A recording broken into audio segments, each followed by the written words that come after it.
लाल एक बहुत बेहतरीन मिस्त्री था। वो बाबूलाल कॉन्ट्रैक्टर के पास काम करता था।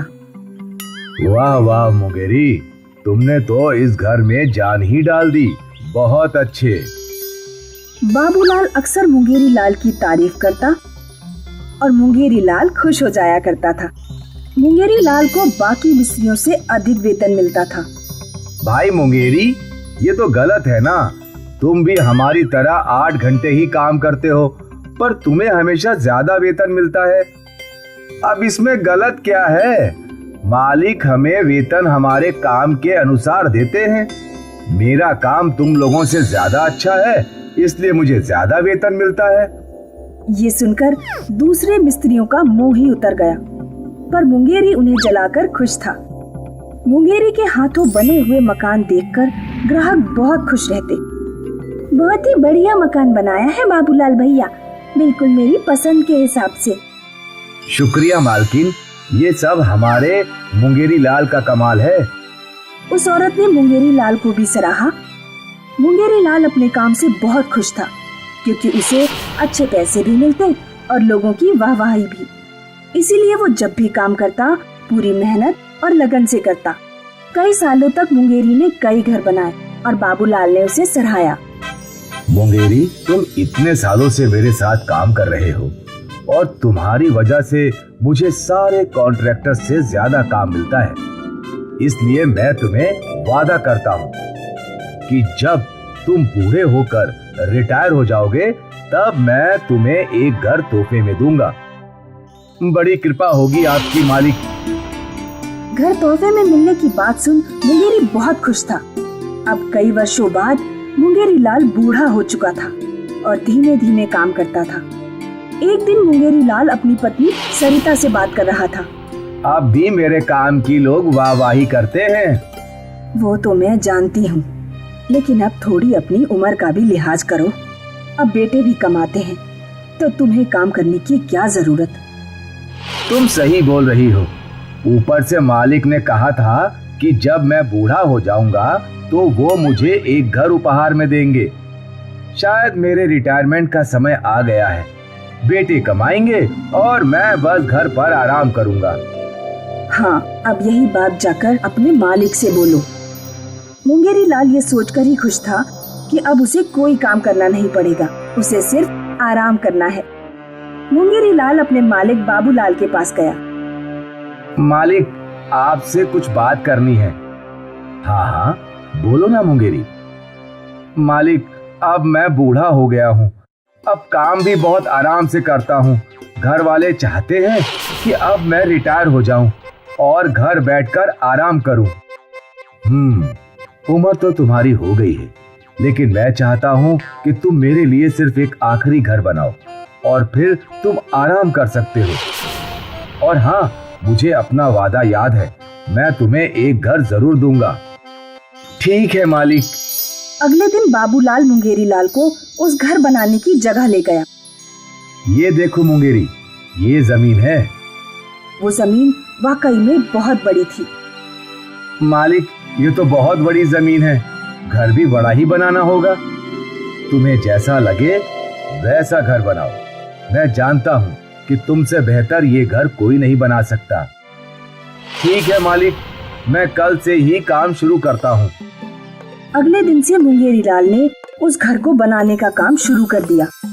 वो हमेशा की तरह पूरी मेहनत और निष्ठा से काम कर रहा था। 2 हफ्ते बीत गए और मुंगेरी ऊब चुका था। ये घर तो खत्म होने का नाम ही नहीं ले रहा। कुछ दिन बाद, अब जितनी जल्दी हो सके इसे खत्म करता हूँ। वैसे भी ये मेरा आखिरी घर है। इतना अच्छा ना भी बने तो क्या फर्क पड़ता है। अब मुंगेरी ने घाई गड़बड़ में घर का काम जारी रखा। वो पहले की तरह बारीकी से काम नहीं कर रहा था। उसे जल्द से जल्द वो बड़ा घर खत्म करना था और लगभग 1 महीने बाद वो घर पूरा हो गया।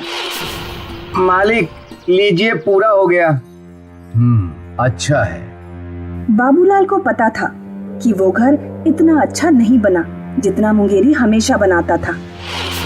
तुमने अपना खुद का घर बहुत अच्छा बनाया है। मेरा खुद का घर? हाँ, ये घर मैंने तुम्हारे लिए ही तो बनवाया है। तुम्हें वादा किया था ना मैंने कि तुम्हें घर दूंगा। पर क्या मुंगेरी, मुझे पता है ये घर बड़ा है, लेकिन तुमने मेरे साथ इतना काम किया है, इतना तो तुम्हारा हक बनता ही है। बाबूलाल घर को देखने अंदर गया और मुंगेरी ने अपना सर पकड़ लिया। गई भैंस पानी में। मुंगेरी को क्या पता था कि वो पहली बार काम में आनाकानी करेगा और वो उसे ही जिंदगी भर झेलना पड़ेगा। इसीलिए बड़े बुजुर्ग कह गए, मेहनत और ईमानदारी से काम करो। देवगढ़ में एक गरीब मिस्त्री था, धामू। धामू दिन भर दूसरों के घर बनाया करता था, लेकिन उसका खुद का घर एक घास से बनी हुई कुटिया थी। धामू और उसकी पत्नी दामिनी का यही सपना था कि उन दोनों का एक पक्का मकान हो, गांव के दूसरे मकानों की तरह। धामू दिन भर कड़ी मेहनत करता था, तब जाके उसे दिन के 10 सिक्के की मजदूरी मिलती थी। इनमें से रोज धामू 5 सिक्के का राशन लाया करता था और बाकी के 5 सिक्के अपनी पत्नी दामिनी को दे दिया करता था। एक दिन की बात है, ए जी, क्या हम अपना घर दिन के 9 सिक्कों में नहीं चला सकते? लेकिन मैं तो रोज 10 सिक्के कमाता हूँ। मैं जानती हूँ, लेकिन अगर हम ऐसा समझें कि आप सिर्फ 9 सिक्के ही कमाते हैं और हमें अपना गुजारा सिर्फ 9 सिक्कों में करना पड़ेगा, तो हम हर दिन 1 सिक्का बचा पाएंगे। लेकिन इस 1 सिक्के का तुम करोगी क्या? वो 1 सिक्का हम इस घड़े में डाल देंगे, अपने पक्के घर के लिए। तुम पागल हो गई हो क्या? कभी 1 सिक्के से घर बनता है क्या? ए जी, करके तो देखिए, आपको 1 सिक्का पता भी नहीं चलेगा। लेकिन आपको मुझे एक वचन देना होगा कि आप इस घड़े में सिर्फ सिक्के डालेंगे, कभी इसे खोलकर देखेंगे नहीं। ठीक है। धामू ने घड़े में अपना पहला सिक्का डाल दिया और इस दिन से धामू रोज घड़े में 1 सिक्का डाला करता था। कई दिन बीत गए। दामिनी, आज 1 महीना हो गया है। उस घड़े में काफी सिक्के हो गए होंगे ना? चलो उसे खोल कर देखते हैं। नहीं, बिल्कुल नहीं। आपने मुझे वचन दिया था कि आप इसे कभी नहीं खोलेंगे। ठीक है। धामू उस घड़े की ओर देखता रहा और फिर रोज धामू सिर्फ उस घड़े में सिक्के डाला ही करता था। कभी भी उसने उस घड़े के अंदर देखा ही नहीं। ऐसा करते करते 1 साल बीत गया। धामू अब भी पूरा दिन मेहनत करता था और अब उसे मजदूरी में 15 सिक्के मिला करते थे। वो अब भी उस घड़े में 1 सिक्का डाल दिया करता था। अब दिवाली का त्योहार था और धामू के मन में आया, मुझे उस घड़े से पैसे निकाल कर दामिनी के लिए नई साड़ी लानी चाहिए। कम से कम इस दिवाली वो एक नई साड़ी पहनेगी। वो घड़े की ओर बढ़ ही रहा था कि दामिनी वहां आ गई और, क्यों जी, क्या हुआ? कुछ नहीं, कुछ भी तो नहीं। इसके बाद धामू ने कभी घड़े से पैसे निकालने का नहीं सोचा। वो रोज घड़े में 1-1 सिक्का डालता रहा। देखते ही देखते इस बात को 4 साल हो चुके थे।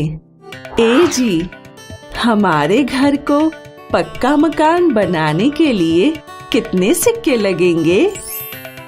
यही कोई 1000-1200 सिक्के। तो चलिए आज सिक्कों को गिनते हैं, देखते हैं क्या अब हम अपना मकान पक्का बना पाएंगे। दामिनी की बात सुनकर धामू थोड़ा चौंक गया।